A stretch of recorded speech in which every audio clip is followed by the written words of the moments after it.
Le désarroi ce soir pour des dizaines d'habitants d'un immeuble de Couillet à Charleroi. Le bâtiment de 10 étages menace de s'effondrer. Une évacuation d'urgence a été ordonnée. Dernière limite, ce soir.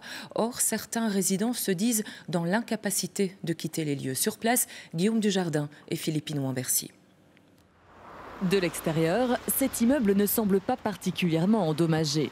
Mais à l'intérieur, c'est une toute autre histoire. Cette locataire du 8e étage constate les dégâts. Donc voilà, ils sont venus sonder les colonnes. C'est avéré qu'il y avait des grosses fissures. J'ai l'impression que ça va tomber d'un jour à l'autre et que je peux mourir. Au vu de la situation, la ville de Charleroi a ordonné vendredi dernier en urgence l'évacuation de l'immeuble, considéré comme instable. Une nouvelle qu'Ameline a appris hier par recommandé. Ici, il est marqué qu'on doit évacuer dans les 5 jours. Et donc là, vous allez aller où ? Quelques jours chez mon papa pour qu'on puisse essayer de trouver une solution et on verra après. Officiellement, c'est ce mercredi que les 32 habitants de l'immeuble doivent avoir évacué.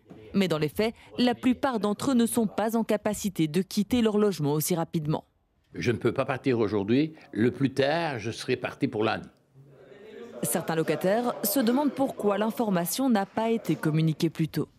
Apparemment, les propriétaires étaient au courant depuis plus d'un mois et je pense que la majorité des locataires ne le savent que depuis 4-5 jours. Du côté du syndic de copropriété, on assure que l'information a été transmise dans les temps. Cela fait plusieurs semaines que les propriétaires ont été informés de la situation. La consigne était que chaque propriétaire informe les locataires en direct. Pour aider les locataires, la ville propose des solutions temporaires à ceux qui n'en ont pas. Je tiens à préciser que c'est une relation privée entre un locataire et son propriétaire, mais que la commune de Charleroi s'assurera qu'aucun citoyen, aucun locataire n'est laissé sans solution.